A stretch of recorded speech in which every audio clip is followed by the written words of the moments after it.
بسم الله الرحمن الرحيم.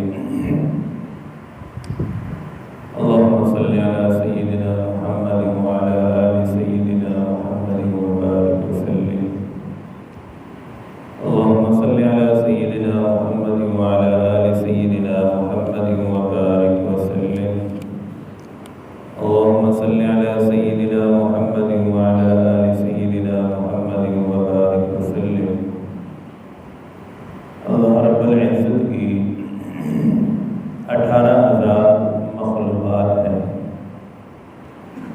جن میں ایک قسم انسان بھی ہے، اور 18,000 قسم مخلوقات کو پالنے والی ذات ایک اللہ رب العزت کی ہے۔ جس طرح اللہ رب العزت کی ربوبیت عام ہے، سب کا رب ہے، اسی طرح اللہ رب العزت کی رحمت بھی عام ہے۔ ساری مخلوقات اللہ رب العزت کی رحمت سے فائدہ اٹھاتی ہے، لیکن اللہ رب العزت کا عذاب جو ہے وہ عام نہیں ہے، ہر ایک کو نہیں ملتا۔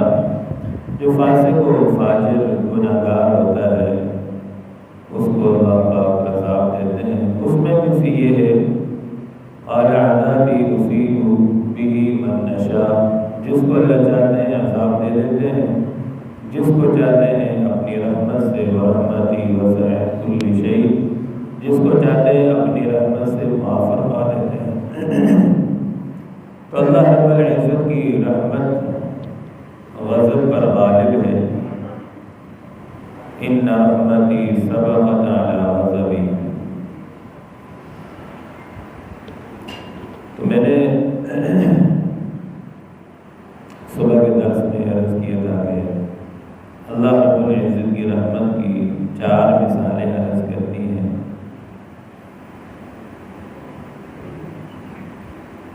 پہلی مثال یہ ہے، حدیث قدسی ہے، حضرت ابو ہریرہ رضی اللہ تعالیٰ عنہ اس کے راوی ہیں، فرماتے ہیں کہ اللہ رب العزت کا ارشاد ہے اذا ہم عبدی بہ سیئۃ، مسلم شریف کی روایت ہے کہ جب بندہ ارادہ کرتا ہے گناہ کرنے کا تو فلا تکتبوا علیہ، تو فرشتوں کو یہ حکم نہیں ہوتا کہ وہ اس کا گناہ لکھ دیں۔ فإن عملها، اگر وہ گناہ کر لیتا ہے، فاکتبوها سیئۃ، تو پھر حکم ہے کہ ایک ہی گناہ لکھنا ہے، زیادہ نہیں لکھنا۔ وإن ہم حسنۃ، اور اگر انسان ارادہ کرتا ہے نیکی کرنے کا تو پھر فرشتوں کو حکم ہے کہ فلم یعملها، اگرچہ اس نے نیکی کی نہیں ہے، ارادہ کر لیا ہے، فاکتبوها حسنۃ، تو پھر حکم ہے کہ آپ ایک نیکی لکھ دیں۔ اور آگے فرمایا فإن عملها، اور اگر وہ نیکی کر لیتا ہے، فاکتبوها عشرا، تو پھر ایک نیکی نہیں لکھنا، 10 نیکیاں لکھنا ہے، 10 گناہ بڑھا۔ اب اللہ کی رحمت دیکھیں کہ گناہ کا ارادہ کیا تو لکھنا نہیں ہے جب تک گناہ کر نہ لے، اور کر بھی لیا تو ایک ہی گناہ لکھا جائے گا۔ نیکی کا ارادہ کیا، حکم ہے فوراً کہ ایک نیکی لکھ دو، اور جب نیکی کر لے تو 10 گناہ بڑھا کر اس کو دے دیا جائے۔ یہ اللہ رب العزت کی رحمت ہے۔ دوسری مثال اس میں رحمت کی یہ سمجھیں، قرآن پاک میں اللہ رب العزت فرماتے ہیں یا ایھا الذین آمنوا توبوا الی اللہ توبۃ نصوحا، اے ایمان والو توبہ کرو، توبۃ نصوحا، پکی اور سچی توبہ کرو۔ انسان ہے، انسان سے جب گناہ ہو جاتا ہے، ہر انسان خطا کا پتلا ہے، خلق الانسان ضعیفا۔ قرآن پاک میں اللہ رب العزت فرماتے ہیں کہ میں نے انسان کو کمزور پیدا کیا ہے، تو نفس و شیطان اس سے گناہ کروا لیتے ہیں، تو جب انسان سے گناہ ہو جائے تو پھر توبہ کر لے آدمی، اللہ رب العزت معاف فرما دیتے ہیں۔ توبہ کی پھر 3 شرائط ہیں۔ پہلی یہ ہے کہ انسان اپنے گناہوں پر شرمندہ ہو کہ جو میں نے کیا غلط کیا، دل میں ندامت ہو۔ دوسرا اس میں یہ ہے کہ آئندہ نہ کرنے کا عزم ہو کہ انشاءاللہ آئندہ میں گناہ نہیں کروں گا۔ تیسرا یہ کہ حقوق اللہ اور حقوق العباد میں جو کمی کوتاہی حق تلفی ہوئی ہے، ہم ان کو پورا ادا کرنے کا اہتمام کریں۔ مثلا نمازیں قضا ہوئی ہیں تو نمازیں پوری ادا کرنے کی کوشش کریں، اور حقوق العباد میں کسی کا حق دینا ہے، پیسے دینے ہیں، کسی کی زمین دینی ہے، گھر کے اندر وراثت کا مسئلہ ہے، بہن بھائیوں میں تقسیم کرنا ہے، اس کو تقسیم کریں۔ یہ سارے حقوق العباد ہیں، ہم ان کو ادا کریں تو ہمارے گناہ معاف ہو جائیں گے، پھر ہماری توبہ قبول ہوگی۔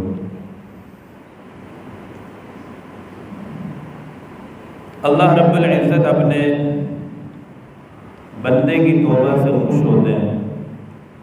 ایک مثال سے سمجھے، ایک آدمی اگر سفر پہ جا رہا ہو، اس کے پاس زاد راہ ہو، سفر کا سامان ہو، سواری بھی ہو، اب وہ ایسی جگہ چلا گیا جہاں دائیں بائیں کوئی آبادی نہیں، ایک ویران جنگل میں چلا گیا۔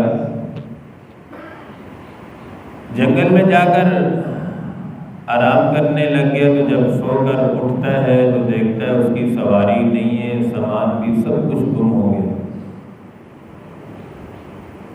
اب وہ کتنا پریشان ہوگا کہ اس کے پاس سواری بھی نہیں، زاد راہ یعنی سامان بھی سارا گم ہو گیا، خرچ بھی نہیں ہے۔ وہ بندہ بڑا پریشان ہوگا۔ اچانک اس کو اگر سارا سامان بھی مل جائے، واپس سواری بھی مل جائے، اب بتائیں وہ بندہ کتنا خوش ہوگا کہ گم ہوا سامان اس کو سب کچھ مل گیا واپس، اس کی خوشی کی انتہا نہیں ہوگی۔ تو اللہ رب العزت جتنا اس بندے کو خوشی ہوتی ہے، اس سے کئی گنا اللہ رب العزت اپنے بندے کی توبہ پر خوش ہوتے ہیں۔ ایک بچہ اگر بھاگ گیا ہو اور ماں اس کی انتظار میں بیٹھی ہو، انتظار کر رہی ہو کہ کب میرا بچہ آئے گا، میں اس کو کھانا دوں گی، تو اپنی ماں سے زیادہ جو ہے اللہ رب العزت اپنے بندے کی توبہ کا انتظار فرماتے ہیں۔ اب اس میں کہ اللہ رب العزت کے ہاں کون زیادہ محبوب ہے؟ جس نے پوری زندگی کوئی گناہ کیے ہی نہ ہو وہ بندہ زیادہ محبوب ہے، یا پھر جس نے گناہ کیے توبہ کر کے اللہ تعالیٰ سے صلح کر لی وہ زیادہ اللہ کے قریب ہے اور اللہ کی رحمت کی نظر میں ہے؟ اس میں دو بندے بیٹھے تھے آپس میں، اس میں بحث کر لیتے ہیں کہ کون زیادہ اللہ کی نظر میں رحمت میں رہتا ہے۔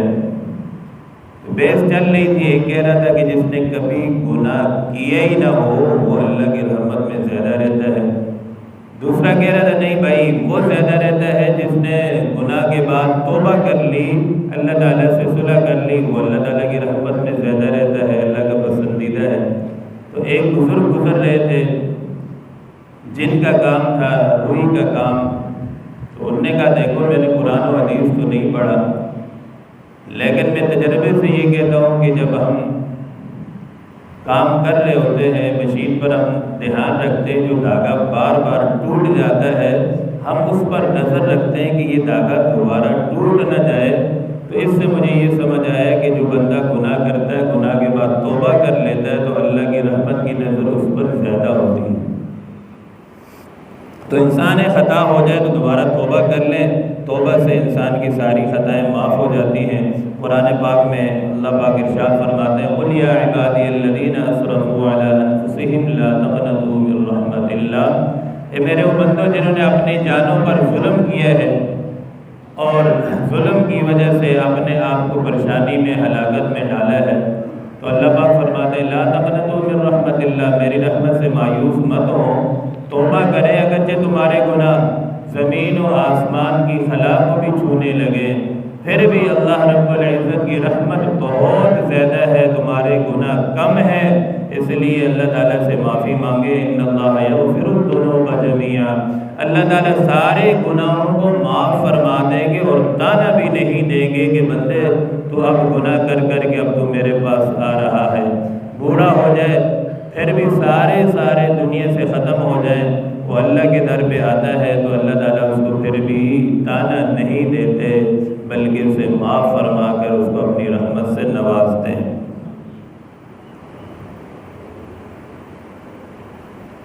اب 4 اعمال ایسے ہیں جن کو ہم اگر اختیار کریں گے تو ہمارے گناہ ان اعمال کی وجہ سے معاف ہوں گے۔ پہلا عمل ہے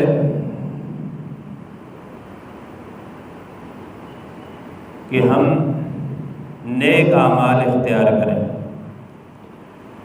حضرت سلیمان علیہ السلام نے جب دعا مانگی کہ یا اللہ مجھے ایسی حکومت عطا فرما جو اس سے پہلے کسی کو نہ ملی اور اس کے بعد بھی کسی کو نہ ملے، رب اغفر لی وہب لی ملکا لا ينبغی لأحد من بعدی انک انت الوہاب۔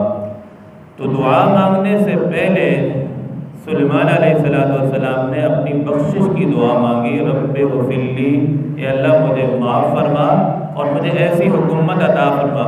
اب جتنے بھی انبیاء تو معصوم ہوتے ہیں، اس کے باوجود بھی اپنی بخشش کی مغفرت کی دعا مانگی۔ تو ہمیں کتنی دعائیں مانگنی چاہیے اپنی بخشش اور مغفرت کی؟ تو پہلا عمل اس میں یہ ہے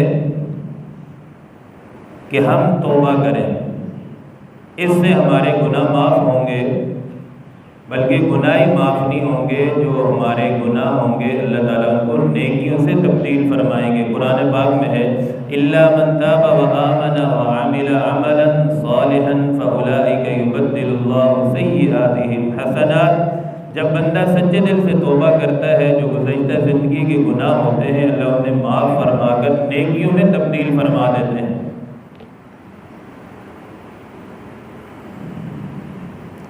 دوسرا اس میں عمل یہ ہے کہ انسان شرک سے بچتے ہوئے نیک اعمال اختیار کرے۔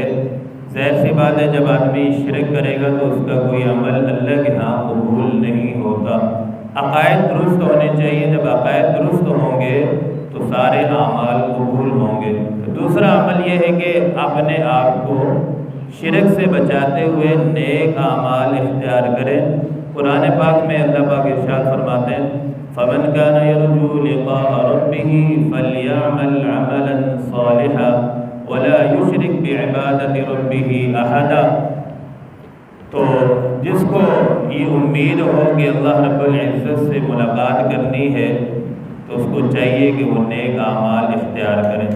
تو نیک اعمال کے ذریعے سے ہمارے سابقہ گناہ بھی معاف ہوں گے، نیکی کی توفیق نصیب ہوگی، جو بڑے گناہ ہیں ان سے توبہ کی توفیق نصیب ہوگی۔ تیسری چیز ہے اخلاص کے ساتھ اللہ کے ذکر کے لیے جمع ہونا۔ حدیث میں ہے، حضرت انس بن مالک رضی اللہ تعالیٰ عنہ سے روایت ہے، فرماتے ہیں ما جلس قوم الا يذكرون الله الا نداهم مناد من السماء قوموا مغفور لكم قد بدلت سیئاتکم حسنات۔ حضرت انس سے روایتیں فرماتے ہیں کہ نبی کریم صلی اللہ علیہ وسلم نے فرمایا کہ جب بھی کوئی قوم جمع ہوتی ہے اخلاص کے ساتھ اللہ تعالیٰ کے ذکر کے لیے، تو آسمان سے آواز دینے والا ایک آواز دیتا ہے کہ قوموا مغفور لکم، کہ اس حال میں تم کھڑے ہو جاؤ کہ جتنے بھی بیٹھے ہو تم سب کو معاف کر دیا گیا۔ اب اس سے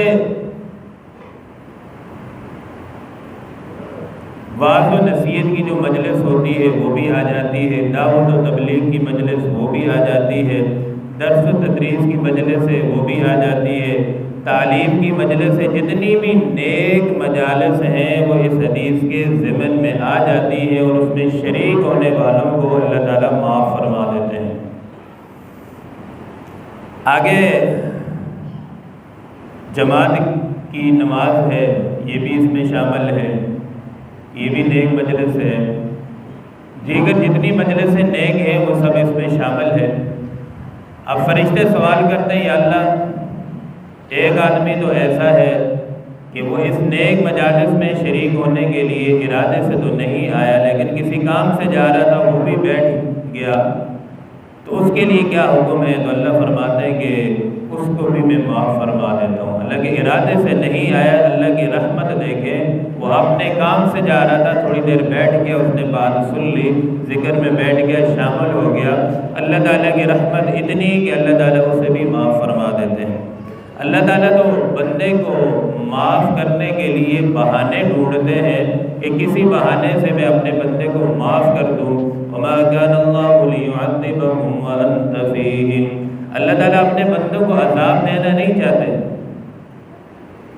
تو انسان کو اللہ تعالیٰ معاف فرمانا چاہتے ہیں کہ کسی نہ کسی بہانے کے ذریعے سے اسے معاف کر دیا جائے، عذاب نہ دیا جائے۔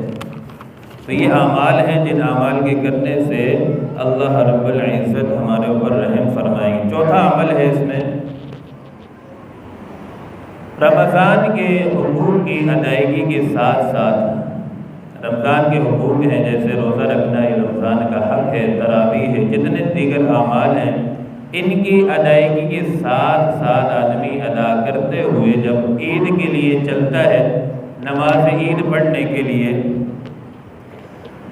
تو اس آدمی کی بھی اللہ تعالیٰ بخشش فرما دیتے ہیں، بلکہ عید کے راستوں میں فرشتے بیٹھے ہوتے ہیں اور وہ آنے والوں کے لکھتے ہیں فلاں کے فلاں یہ اجر ہے۔ پھر فرشتے جب اللہ تعالیٰ کے دربار میں جاتے ہیں تو اللہ تعالیٰ پوچھتے ہیں کہ بندے بتاؤ، ایک مزدور اپنی مزدوری پوری کر لے تو اس کو اجرت کیا پوری ادا کرنی چاہیے؟ نہیں، فرشتے فرماتے ہیں اللہ پوری ادا کرنی چاہیے۔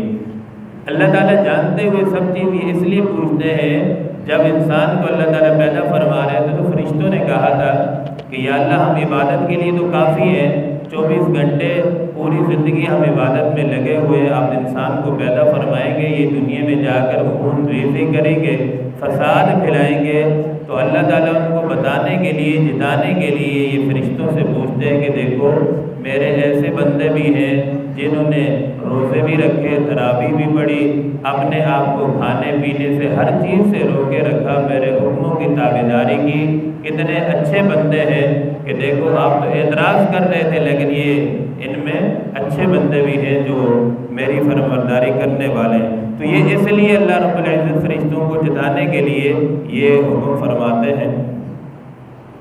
حافظ ابن قیم رحمہ اللہ نے 4 اعمال ایسے ذکر فرمائے ہیں جس سے انسان کے دل پر برا اثر پڑتا ہے، بلکہ خانقاہوں میں آپ چلے جائیں جہاں انسان اپنی اصلاح کرانے کے لیے اہل اللہ کے ہاں، اللہ والوں کے ہاں جاتا ہے تو وہی 4 اعمال کی جو ہے پابندی کرواتے ہیں، اس سے انسان کی اصلاح ہوتی ہے۔ بلکہ تبلیغ میں بھی آپ جائیں تو 12 کام بتاتے ہیں جس میں کہتے ہیں 4 کام آپ نے نہیں کرنے، 4 کام کرنے ہیں، تو جو 4 کام نہیں کرنے ہیں وہی 4 کام یہ ہیں۔ تو حافظ ابن قیم رحمہ اللہ لکھتے ہیں کہ سب سے پہلا جو کام ہے کم کرنا ہے کثرت طعام، زیادہ کھانا کھانے کی وجہ سے انسان کے دل پر روحانی لحاظ سے برا اثر پڑتا ہے، جو نیکی میں آدمی آگے ترقی نہیں کر سکتا، اس لیے انسان کو کھانا کم کھانا چاہیے۔ دوسری چیز ہے کثرت کلام، زیادہ بولنا۔